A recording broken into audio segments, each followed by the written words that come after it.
नमस्ते दोस्तों, Fino learning zone में आपका स्वागत है। इस वीडियो के माध्यम से हम जानेंगे कि ग्राहक का फिनो खाता जो आप खोलते हैं वह एक्टिवेट क्यों नहीं होता अथवा रिवीजन में क्यों जाता है। तो चलिए जानते हैं किस वजह से ग्राहक का खाता रिवीजन में जाता है। ग्राहक का खाता खोलते समय यानी अकाउंट ओपनिंग फॉर्म भरते समय कुछ गलतियों की वजह से ग्राहक का खाता रिवीजन में चला जाता है और अधिकतम गलतियां नॉमिनी डिटेल्स और केवाईसी मिसमैच की वजह से होती है। इस वीडियो के माध्यम से हम समझेंगे कि फिनो मर्चेंट ये गलतियां आगे से ना करें। सबसे पहले हम नॉमिनी के बारे में समझेंगे और नॉमिनी को सही तरीके से नामांकित करना क्यों ज़रूरी है ये समझेंगे। नॉमिनी यानी नामांकित व्यक्ति, यानी ऐसा व्यक्ति जिसे ग्राहक खुद चुनता है, जिससे यदि ग्राहक की किसी कारणवश डेथ हो जाती है तो उनके खाते में जो जमा राशि है वह ग्राहक के निर्धारित किए हुए नॉमिनी को प्राप्त होती है। इसीलिए नॉमिनी का डिटेल्स सही तरीके से नामांकित करना ज़रूरी है। अब हम समझेंगे कि ग्राहक नॉमिनी किसे बना सकता है। यदि ग्राहक सिंगल है यानी अकाउंट ओपनिंग फॉर्म भरते समय मैरिटल स्टेटस में सिंगल विकल्प पर टिक किया है तो ग्राहक अपने माता, पिता, भाई, बहन, दादा या दादी को नॉमिनी बना सकते हैं। और यदि ग्राहक मैरिड है यानी अकाउंट ओपनिंग फॉर्म भरते समय मैरिटल स्टेटस में मैरिड विकल्प पर टिक किया है तो ग्राहक अपने माता, पिता, स्पाउस यानी हस्बैंड या वाइफ को, भाई, बहन, दादा, दादी या अपने बच्चों को नॉमिनी बना सकते हैं।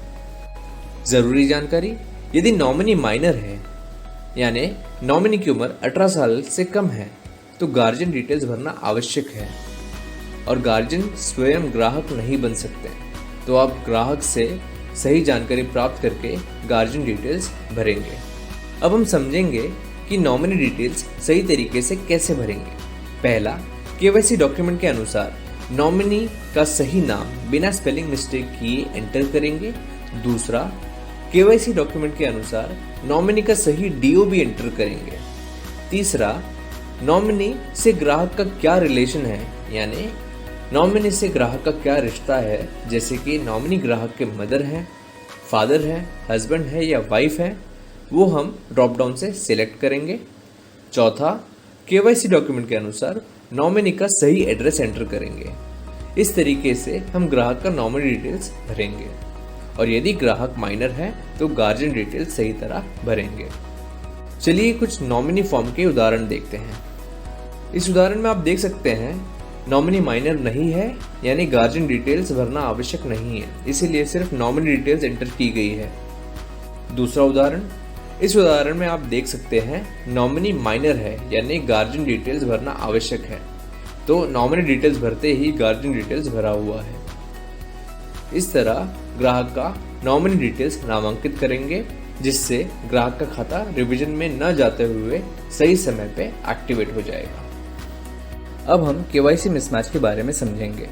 केवाईसी मिसमैच अधिकतम स्पेलिंग मिस्टेक्स, कस्टमर की फ़ोटो क्लियर नहीं है अथवा पैन कार्ड कैप्चर सही नहीं हुआ है, इन वजह से होता है और ग्राहक का खाता रिवीजन में चला जाता है। तो चलिए जानते हैं कि ये गलतियाँ फिनो मर्चेंट कैसे सुधार सकते हैं। स्पेलिंग मिस्टेक्स के लिए ग्राहक का खाता खोलते समय हम ग्राहक के पैन कार्ड और आधार कार्ड में दिए गए जानकारी जैसे कि ग्राहक का नाम, ग्राहक के पिता अथवा हस्बैंड का नाम, डेट ऑफ बर्थ और एड्रेस जैसे लिखा हुआ है उसी के अनुसार एंटर करेंगे अकाउंट ओपनिंग फॉर्म में, जिससे स्पेलिंग मिस्टेक्स नहीं होगी। ग्राहक का फ़ोटो और पैन कार्ड हम प्लेन बैकग्राउंड में कैप्चर करेंगे जिससे ग्राहक का फ़ोटो और पैन कार्ड क्लियर कैप्चर होगी, जिससे ग्राहक का खाता रिवीजन में नहीं जाते हुए एक्टिवेट हो जाएगा। इस तरह हम ग्राहक का अकाउंट ओपनिंग फॉर्म सही तरीके से भरेंगे जिससे ग्राहक का खाता रिवीजन में न जाते हुए सही समय पे एक्टिवेट हो जाएगा, जिससे ग्राहक भी खुश होगा और उसका भरोसा आप पर अटूट बन जाएगा। धन्यवाद।